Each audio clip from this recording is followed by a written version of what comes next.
we're just on the bank over here of a creek, and we found some pretty large tracks. Check out the size of this guy. That is just one track, and as you can see, it is basically the size of my hand.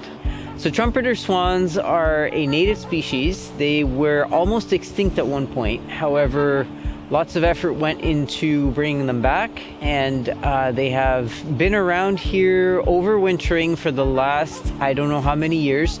Our neighbor has been feeding them. So they seem to have this place down on their GPS, and they come back every year during the winter. The swans know our neighbor well enough that they basically swim right up to him when he comes to feed them. And so because we have a very good example of a trumpeter swan track right here, I'm going to take advantage of that to show you guys an example of how to make a track mold.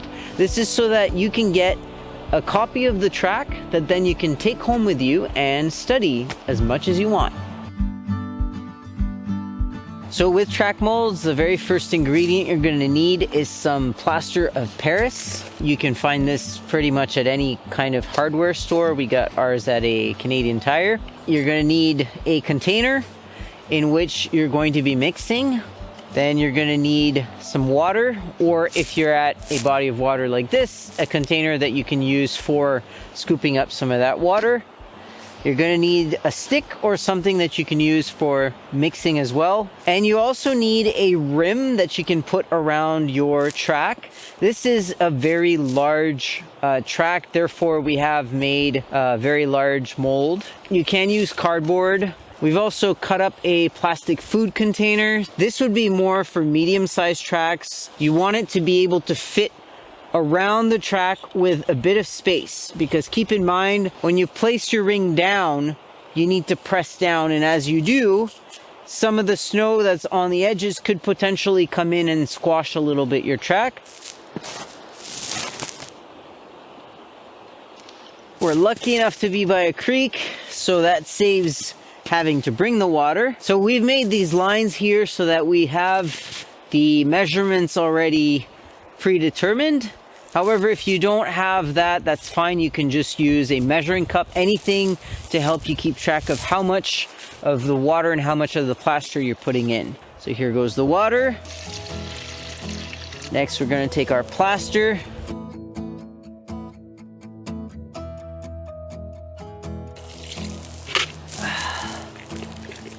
So mix, mix, mix, and you want it to be kind of uniform and creamy.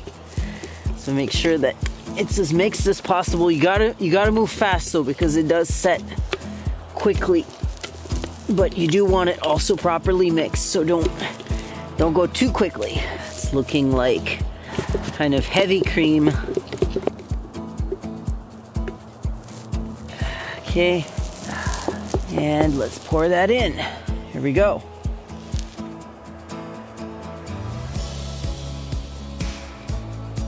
Really a spatula or something would be better, but we're doing with what we got here. I like to spread a little bit to kind of even it out. Ideally, if it can go all around, that's even better. But I was a little bit slow on the mixing, and it started to already kind of solidify. So we will be back in about an hour to check if it's set.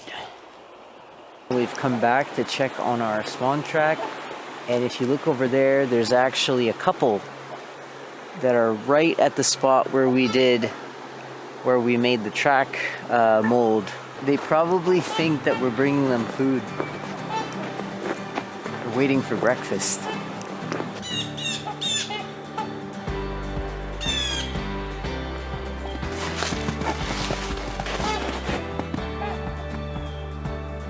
Alright, so here it is. Pick it up. Oh, there we go. She's loose. Pop it out. Alright, so that's super cool. We got our very first trumpeter swan track. Let's see what others we'll be able to get.